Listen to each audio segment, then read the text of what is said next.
Caleb Downs, Jeremiah Smith, they spoke recently, and I do want to read and go through some of the quotes that I have here from those guys. And let's start with Caleb Downs here. He says, "I think we have the chance to be just as good as we were last year." Speaking about the defense, based off the talent we have, he said, "We are still Ohio State, and we still have a lot of talent." Uh, recently on X, I had posted a photo of Caden McDonald, Edric Houston, Bo Atkinson, Kenyatta, and Caden Curry, and I said, "Is this the defensive line that they're asking me to be worried about?" I know that the defense is going to have a settling in period over the first few games. I think we all know that, especially with a new defensive coordinator and new guys. But shout out to my boy Johnny. He said, "Have those guys ever started?" Yes. Kenyatta started against Notre Dame, or was it Notre Dame? Yes. Edric Houston started 3 games last season. Holy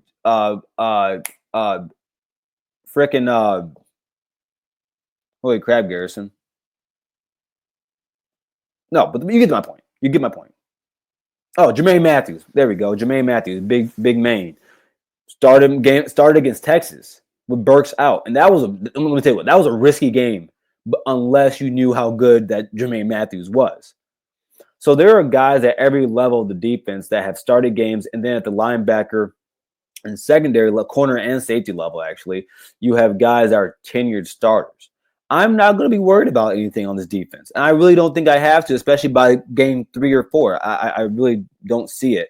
And I think that, especially when we talk about that Texas game, because of how early it is, and Matthew, if you're still in here, I can care less about you say about your offensive line, brother.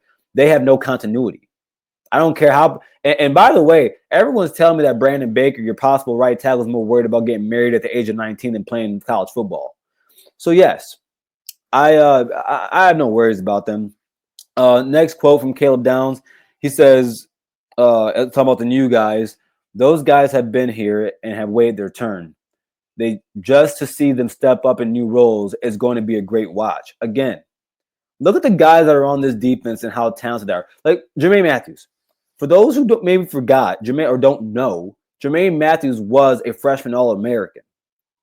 He has the talent. He just had to wait his turn. Now, do I believe he should have been waiting his turn behind Burke? No, I don't. But I mean, Caleb Downs, freshman All-American. Davison Igbinosun over at Ole Miss, freshman All-American. I'm really excited to see what this defense can be in these new roles. Arvell Reese, freak athlete. Shout out to Jake Butt,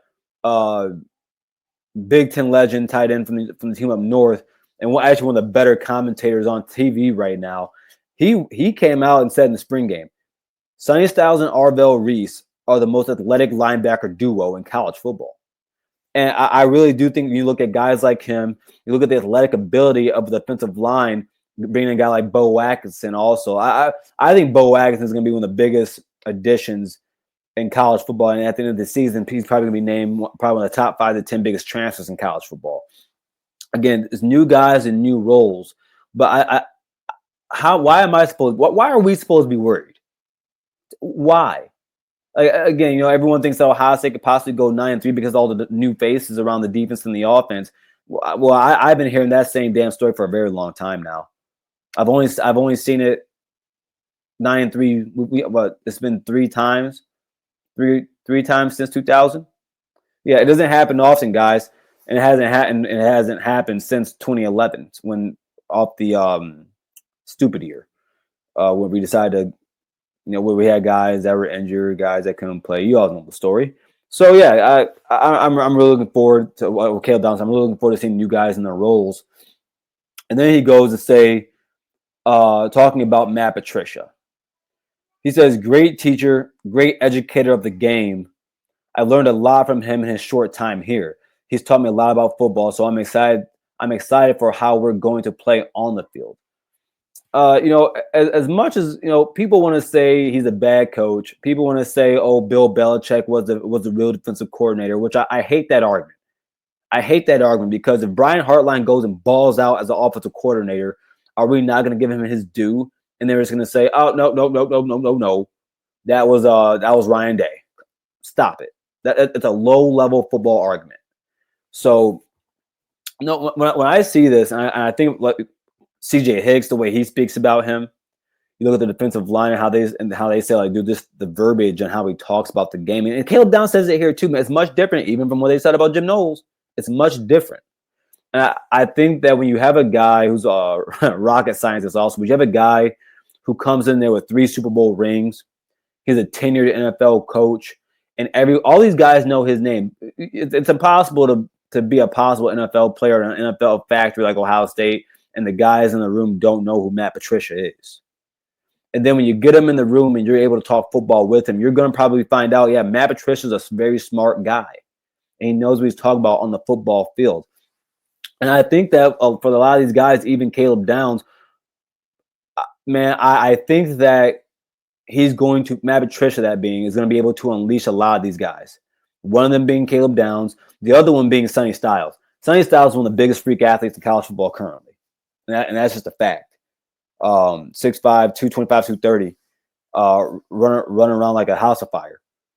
I really think Kenyatta Jackson Jr., freak athlete. Edric Houston. I think a lot of these guys are going to get unlocked because they have an NFL guy who has no problem with letting his players go out there and make plays. I do think Matt Patricia is probably going to have to scale back the amount of blitzing because it's very common for NFL guys to go and blitz a lot. It's very common for that. But because the margin of error is a little bit less in college. A little bit less in NFL, but in college, man, you can get tore up from the floor up from some of the offensive coordinators. So I do think there's going to be that learning period for him. But once he learns it, and credit where credit is due, a guy like Wink Martindale, once a guy that smart who has the chops that these guys have, and especially in the NFL, and cut their teeth doing that stuff, I just don't see how he fails. It's impossible for me to. And it's not like he's playing with Detroit Lions talent that they had back then, that crap talent they had in that football team for a crap organization.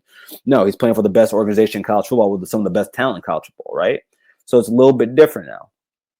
So, yeah, really excited about that. Really excited to see what Matt Patricia can do with these guys.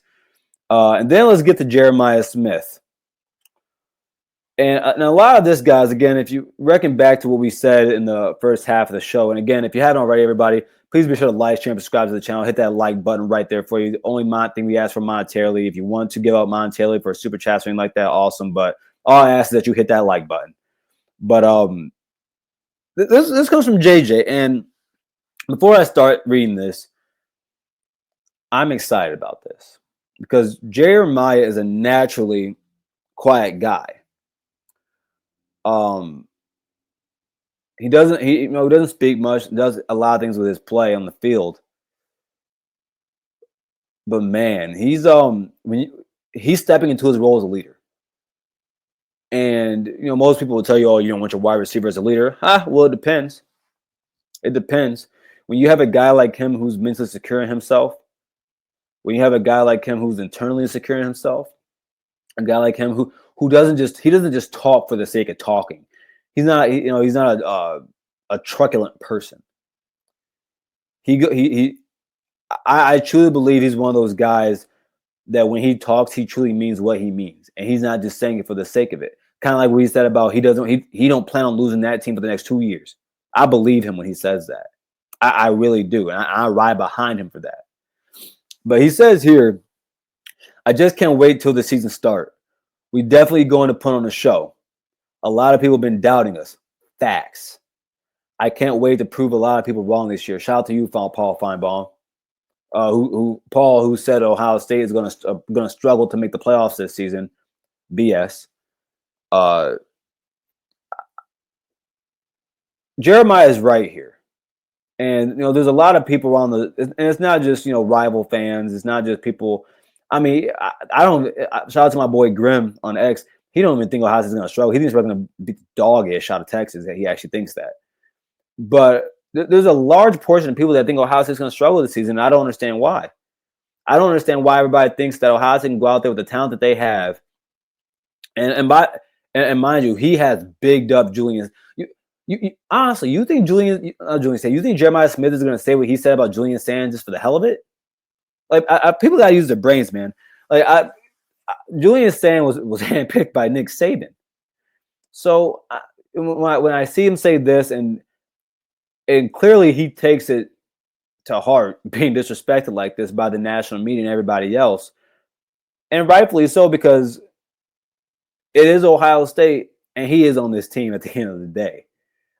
Him being the best player in college football, and I think for any player of any sport, when you know when you are seen as the best in your respective sport, and people are going out of their way to say that your team is going to struggle, yeah, you're gonna take that as disrespect, and I don't think there's any other way to take it. And so, love